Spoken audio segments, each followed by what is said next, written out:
What's up, guys? No vídeo de hoje, vocês terão a oportunidade de praticar o listening através dessa entrevista que fiz com Javier Mercedes. Ele é um criador de conteúdo de Austin, no Texas, que tem um podcast e também um canal no YouTube chamado Passion in Progress. Let's dive right in and rock your English.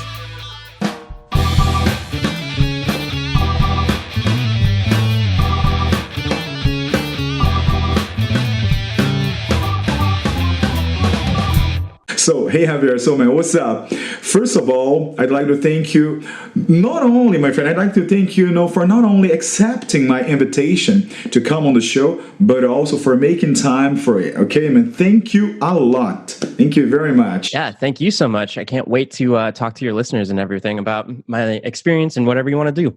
Man, great. And just to get the ball rolling, man, could you just tell my audience who you are and what you do? Go ahead. Yeah, so my name's Javier Mercedes. I'm at Javier Mercedes X on all the stuff social, but I'm a podcaster and a YouTuber. And with my YouTube content, I do video editing tutorials, and I also cover video tech stuff. So anything from video gear. And also with my podcast, I kind of loop that into, so I cover things that help other podcasters with my podcasting gear, my setups, and like what I've learned doing my podcast over a year. And also I've worked on other podcasts before behind the scenes. So I have a lot of experience in that area. So that's my YouTube channel. My podcast is called Passion in Progress.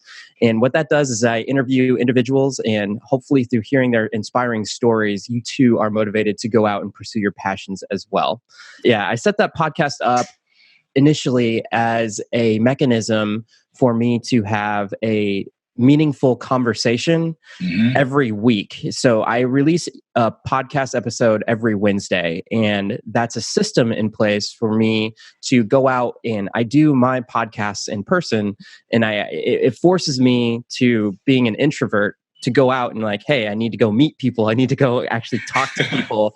And you get to talk about some really cool things and learn about some really cool careers and other things of that nature. But it definitely has been a change in my life in terms of motivating me in what I'm doing, creating content. I have to tell you something. You have helped me a lot with the quality of my podcast as well. So thank you. And talking about, of course, your podcast, Passion in Progress, two things. First off, just let me make a comment here. I love your intro. I just love your intro, man. So, let me ask you a question about, of course, your podcast right now, man. What drove you into creating a podcast where, as you describe, you interview people passionate about their craft, careers, and work? Yeah. So, like I was saying before, at first it started. I wanted to hit the ground running, and I want to be a full-time YouTuber podcaster, right? Okay. And a year ago, almost to date, I was a senior video editor for a company called The Chive. They run a website and they do a bunch of media stuff. And I learned a lot there, and that's where a lot of my video editing experience comes from. But while I was there, I knew I wanted to go pursue my own thing. So I was like, all right, I know I want to create video editing tutorials, but again, I just don't want to be sitting behind my computer all day and making content for the internet, because then I'm just going to turn into like a hermit. And then the only way that people would know me is through this little box on your screen. Yeah. So so that's where the idea for the podcast happened. I was like, all right, how do I like collaborate with people, much like what you're doing right now? How do I get to interact with other people that are like-minded in the creator space?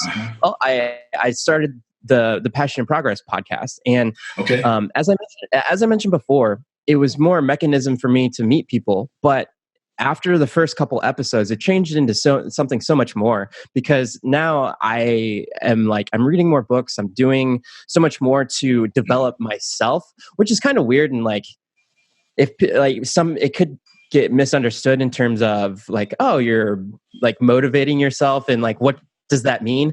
But after you continually put yourself out there and always challenge yourself to do new things, the sky's the limit in terms of what is possible for yourself. You told me that you worked, at a studio and you had the opportunity to record speech material with lots of celebrities, right?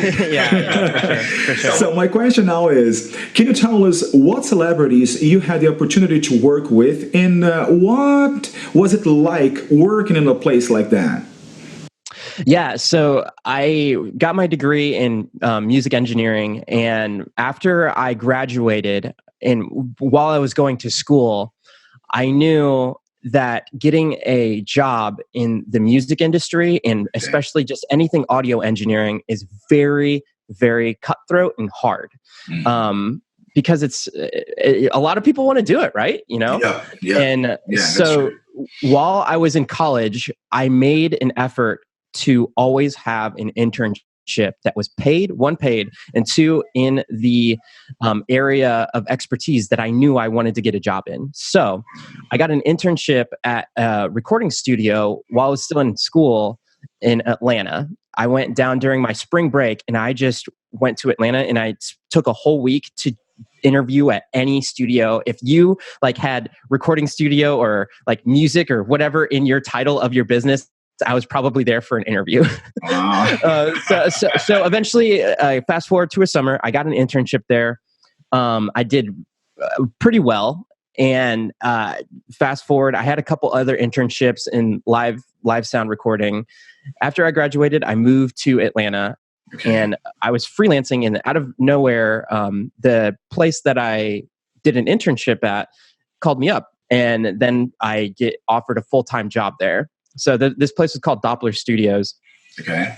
And for your listeners to understand, Atlanta, Georgia right now in the US is like Los Angeles or Hollywood of the South, in the way that they are trying to take some of that business away from Los Angeles, not in a bad way, but there are tax incentives in Atlanta for people to film their movies there. So what's happening is you'll see a lot of movies start to film in TV shows in Atlanta, Georgia.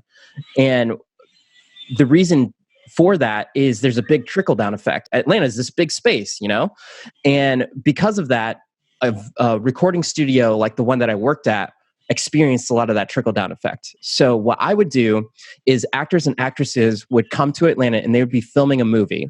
And there's this thing called audio dialogue replacement. Okay. And what that means is when an actor and actress says something on camera, but maybe there was an airplane going overhead, or there was something didn't sound right in the audio, what they do is they go to a recording studio after the movie's already been filmed. They look at the TV screen and they say their exact same lines again, but they lip sync it. So what happens is they replace their dialogue that was on screen. Something like the movie King Kong, the new one by Peter Jackson, that whole movie, I believe, was all redone inside a studio. So they acted out that whole movie. And I could be like making that up, but I'm pretty sure I read that whole movie was redone because it's all in 3D space. Like they're all on green screens. And when you do something like that, and you're in a big studio, it doesn't sound like you're in a jungle, right? You're in this huge auditorium filming these like big scenes in front of a green screen. So in order to get the correct sounding audio for a place like that, they need to go re-record it in a studio to replicate what it might sound like if you're going through the jungle for King Kong. Okay. So fast forward to your question, what would happen is actors or actresses would be filming in Atlanta. Then they would get a call up from a studio that's doing post-production, say, like for Morgan Freeman, right? He needed to do the voiceovers for the Visa commercials for the Olympics. And just the end part, he says, like, what's the best part of paying your taxes? And then he would say some other stuff. So Morgan Freeman would then get a call up from, like, I don't know, some studio, and would be like, hey, we need you to record this voiceover for the Visas thing. And then he's like, well, I'm in Atlanta right now filming a movie. So let me go to the nearest recording studio. So he would come to a studio like ours to then record his lines. All right. And then the other thing would be a whole bunch of audio dialogue replacement. So people like Jake Gyllenhaal or like Katy Perry and other people like that. Mhm. I don't want to sound pompous, but like a lot of them, I haven't like, it's a kind of a blur because you work with a lot of them and then they come in and they say like maybe one or two lines to something on the screen. Okay. And then they'll be like, hey, nice to meet you. And then they're out. But it's cool because you actually get to like interact and work with these people one-on-one. Two of the people that I had the most connection with is one president, the US president, Jimmy Carter. He came in to record a audiobook. Wow. Funny story about that is he's come to that studio, I think 3 times or maybe more. Okay. And the first time he came, the audiobook he recorded ended up winning a Grammy. He came again, and I was like, "Whoa! I might get a Grammy." That audiobook didn't, and then I went on later to another job doing at the Chive doing video editing work, and I see pop up on my Facebook feed one of the other engineers is like, "Oh, I just got nominated for a Grammy," and President Jimmy Carter went back and he recorded another audiobook. So I was in between. There was one guy that got it, and then not for one audiobook, and then another guy that I think that one actually won. So I thought that was pretty cool, though. Just to wrap it up, most of the people that I would meet and work with would be just down to the earth, and they're there to do their job. And it's kind of interesting in that atmosphere because a lot of today's society is about like selfies and all that kind of stuff. Yeah. But when you're a professional in that environment, that's not something that you do per se. For instance, Usher or 2 Chainz or some of those other people coming in to do music, if you want to keep your job, you just can't like right when they enter the door, like, oh, hey, you want to like take a picture with me and do all that stuff? You have to be professional and courteous to them because, I mean, obviously they're there to get their work done. So some time ago, you started a challenge named, I think it's #75hard, right? And man, and it's noticeable, man, how thinner you look right now. Could you just walk us through what this challenge is about? It's interesting because this comes full circle to what you were talking about at the very beginning of the podcast, where I started my podcast, Passion and Progress, and I'm talking to all of these successful people in their own right, pursuing what they're passionate about and really sticking to their guns and doing what is necessary in order for them to fulfill their dreams, you know? Yep. And being surrounded, I don't know what the direct quote is, but if you surround yourself with X people, you become like the aura of who they are. So you're the average of the top 5 people that you hang out with, something like that, if you understand. Yeah. I stumbled across this podcast called the MFCEO Project podcast by Andy Frisella. And this guy owns like 7 companies. He's been an entrepreneur since the 1990s, and he's built companies before like social media was a thing and while social media was a thing. So he knows what he's talking about in terms of building businesses. And he's the first guy that I've come across where when he talks about something, it's relatable, but you can tell that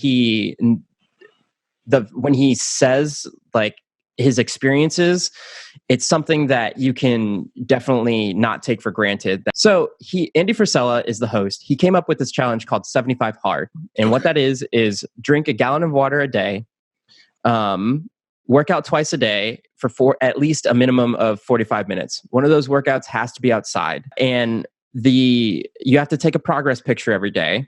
Okay. You have to follow a strict diet, and there's no alcohol or no cheat meals. So the last one is 10 pages of a self-development or business book.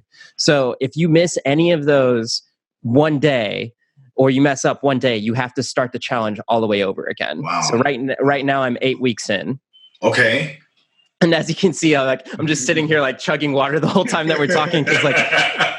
So to explain the reasons behind it is, for some, it could be seen as a health challenge. But for me, like that wasn't really the big thing for me.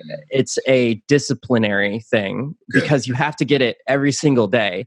And as it keeps going, what's interesting, and just as you're noting, people notice the difference on the outside, and I think that is a reflection of how you are on the inside. Yeah. So just from reading those 10 pages a day, interacting with people, and leading a healthier lifestyle, my life's changed so much just within these last 8 weeks, for sure. What motivates you, and what are your personal strategies to regain energy and motivation when you lack them? Legitly, just don't quit. I'm a YouTuber, so I post. If I set a schedule every single Wednesday to have a podcast out, that means it has a system in place that I need to do that. And you might say, like, well, what does it matter if I don't post one? Well, it matters to me, because then once you start letting something go, those habits start to build on each other. Let's say I decided that I just only wanted to drink 1 cup of water today as opposed to the whole gallon of water, right? That one decision will then start to lead to other decisions, like, well, if I just did that, then I can just do this. Well, maybe I'll just sit on the couch today and just watch the movies and actually not go that. I'll take a day off, which I do believe people you need to take days off, right? But the other thing is, when you are pursuing your own thing and you're holding yourself accountable, you have to put these systems in place in order to just that, hold yourself accountable. And when you don't quit, when you put in the work, then the results start to happen. I think in today's day and age, people can get advice on stuff and they can see what a certain action do to their lives. But I think there's something completely different to if you do the work first and then see what the outcome may be. And I understand that, before you put in the work to do something, you want to know that, okay, this is the result that it's going to be. But there's also some beauty in not knowing what the result may be, and just knowing that, for instance, the challenge that I'm doing right now, all right, I just know that if you eat healthy, then sure, other stuff may come of it. But for example, I'm a really big coffee drinker, love coffee. I bought an espresso machine. I love making espresso. And in the first 3 days of doing this challenge, I normally get to the point of, after 36 hours of not having coffee, I'll start to get caffeine withdrawal, and I will get headaches and all that stuff. Wow. I was a week into this challenge and I didn't even notice that I didn't have any coffee. It was crazy to me that I actually walked by my espresso machine and I was like, wait a minute, when was the last time I made coffee? So now I've just kind of added for myself not to drink any coffee during this challenge. But I think that's a testament to what is going on in terms of eating healthy and drinking just water and all that kind of stuff, and being fit, or going out and doing active stuff, is it kind of rewires your brain to do all the other things. And in doing this disciplinary actions day to day, I can see it move over into, like you're saying, the motivation to go out and push myself to make more videos, go meet more people, and actually contribute to the world in a positive way. We have something in common here. We're pretty much on the same page, because I try to motivate people. I know that motivation is something that fluctuates, all the time. It's not something really stable, and we cannot, of course, I always tell people that when you build up discipline within yourself, you face these ups and downs better, and you become more consistent in what you're doing. And man, thank you very much for your contribution here. And this interview was fantastic. Thank you.